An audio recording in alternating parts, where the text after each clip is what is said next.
The Story of the Fylde. Hello, everybody. This is Mike Flannery and Mike, and we are here recording The Story of the Fylde. Welcome to The Story of the Fylde, a 10-part souvenir series to mark the millennium. Step back in time through the pages and take a look at life in Blackpool and the Fylde during the 20th century. In tonight's first edition, we set the scene and go back to our roots. Here are some of the highlights of future editions of the Gazette Memory Lane. Editor David Pearce and a team of writers have been combining the archive to compile a fascinating collection of supplements which you will want to keep for your children and grandchildren as a souvenir of a milestone in history. We are indebted to all those who have helped in our research, including officials of local historical societies and members of the public. Part 2. The early years, Blackpool was flying high as a leading aviation centre, but the story had started much earlier when the town made flying history. The resort was in carnival mood as the dark clouds of World War I rolled back and the first illuminations lit up the scene. But serious flooding wrecked the town of Fleetwood. We tell the early story of the pleasure beach. Part 3. The 30s, bright and breezy Blackpool was the capital city of seaside fun. But not everyone approved of the raunchy Golden Mile where scandalous shows got the resort into the Sunday paper headlines. And we take a look at the galaxy of stars who had built Blackpool's reputation as the major entertainment town outside London. Part 4. The 40s wartime turned Blackpool into a vast training camp for the RAF. And then the Americans invaded South Fylde. Wartime brought tragedy to the Fylde, but Blackpool also kept a smile on the face of war-weary northerners. Part 5. The 50s, Blackpool bounced back as the resort's soccer heroes twice took the road to Wembley and came home with the cup. A Blackpool man helped to conquer the world's highest mountain, but a major fire wrecked one of the jewels in the town's entertainment grounds. Ernie was born in Lytham St Anne's. Ancient hunters left their primitive weapons behind the day they went on an elk hunt on the outskirts of present-day Blackpool. When they were found in modern times, they provided valuable clues about the first Fylde folk. After them came the Romans and Vikings before the present-day towns of the Fylde began to take shape. We take a look at the different parts of the area to see how they grew and developed. This first edition of our series sets the scene by giving a thumbnail sketch of the Blackpool and Fylde story through the years to the birth of the 20th century and beyond. For centuries, the whole area was a very rural place. It was dominated not by towns like Blackpool, but by much older settlements such as Kirkham and Poulton. But the Victorian age and the coming of the railways banished the sleepy haven image of this corner of Lancashire. Fleetwood boomed as a cargo port to rival Liverpool. Holiday town Blackpool came into its own, and the new towns of Cleveleys and St Anne's continued to expand as World War I loomed on the horizon. Mapping out the Fylde. When the man who designed and drew this illustrated map was a schoolboy, he came bottom of the class in an art examination and got a thrashing from his father. Now 71, David Pearce never forgot the incident from his Durham childhood. At his Priesthall home, the retired headmaster recalled, "My father was a blacksmith, and he was a good father and not a man who ever hit me. He rarely raised his voice, but he was angry that day because he knew I had the talent to do much better." David got the message and was soon top of the art class. He planned to study the subject at a high level. But when his dad died young, he went to work instead to support the family.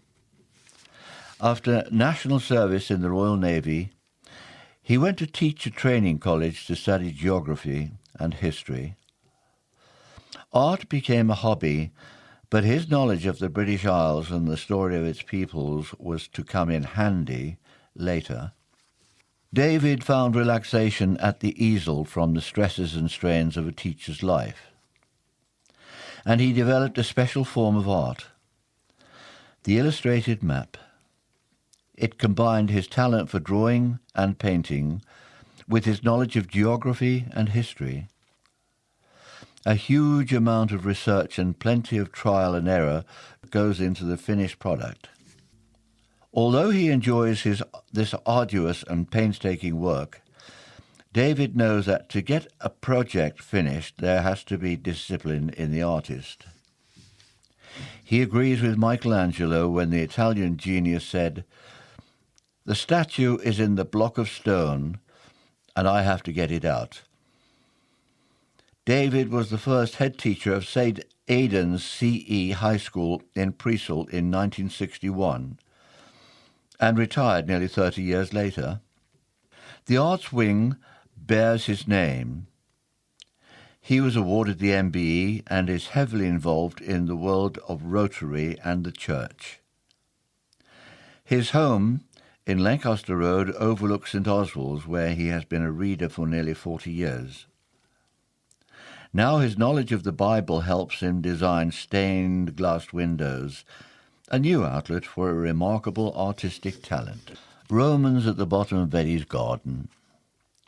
There are Romans at the bottom of the garden where Anne and Eddie Green live in Dowbridge, Kirkham. The couple's fascinating link with the past began soon after they moved into their home nearly 25 years ago, and began to find fragments of pottery in flower bed soil. In 1985, when British aerospace worker Eddie was making the foundations for a garage, he discovered more evidence.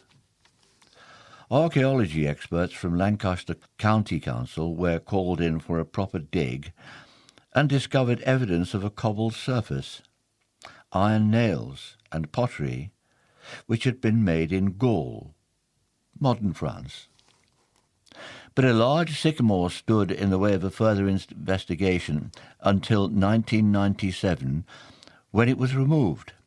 Eddie explained, "In 1985, we did not know if the cobbles were part of a long strip or road, but now it's been confirmed they were part of the floor of a house.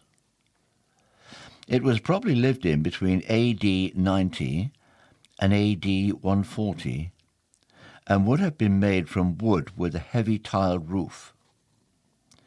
Evidence shows it may have been on fire twice and rebuilt. Perhaps the builder left his boots behind because hob-type nails have been found.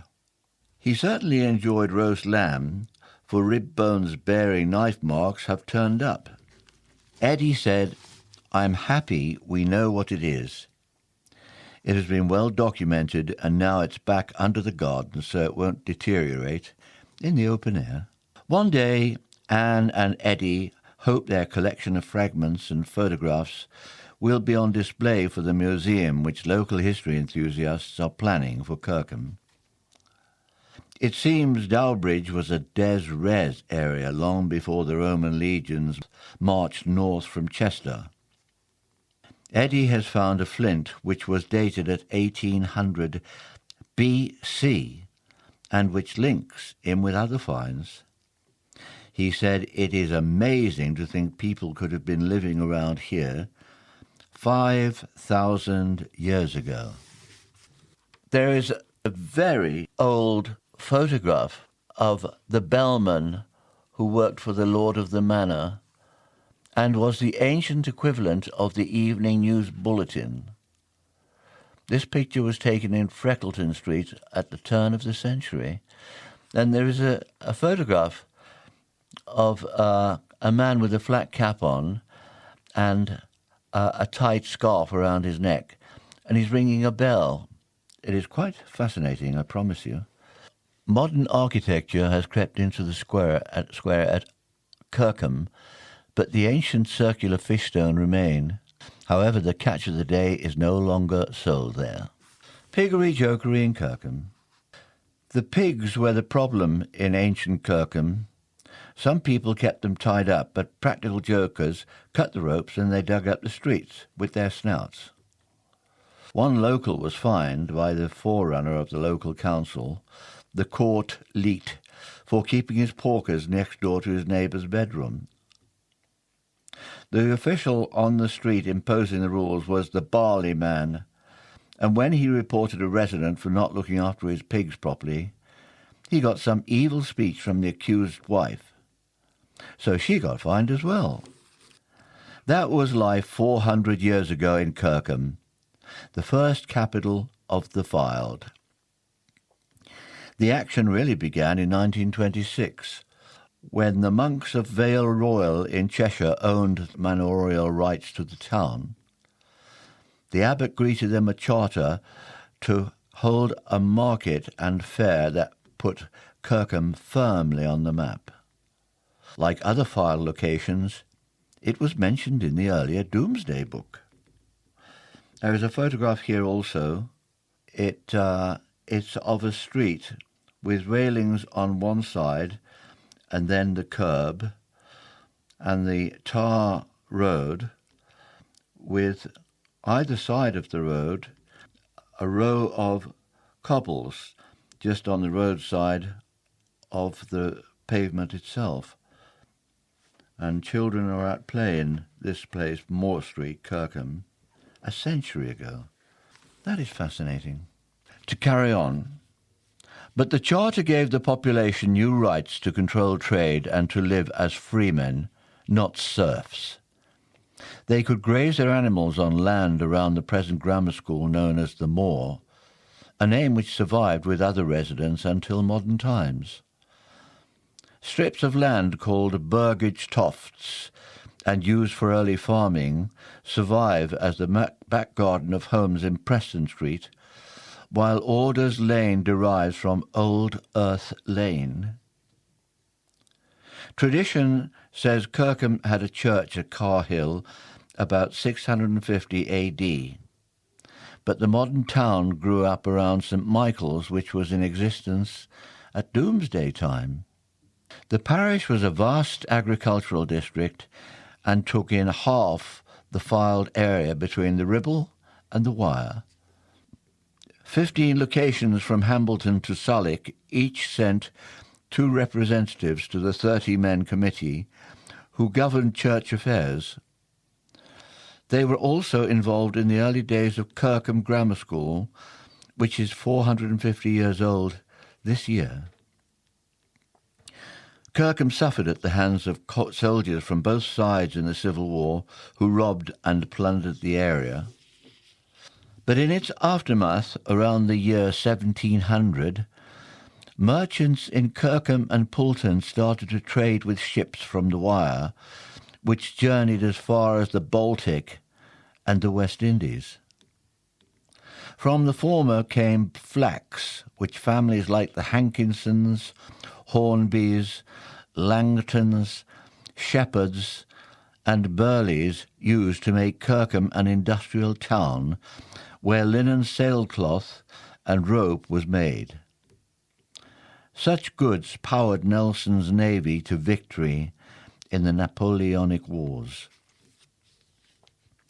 Cotton weaving was a cottage industry until the railway arrived from Preston in 1840, and Kirkham's character changed again.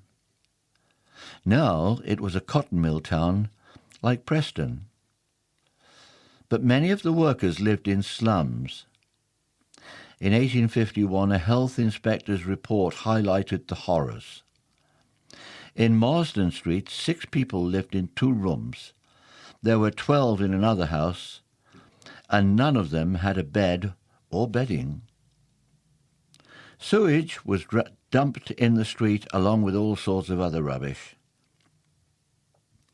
Textile magnate Thomas Langton Burley moved out to Fleetwood for a while to get away from the smell. Later, he lived at Carr Hill.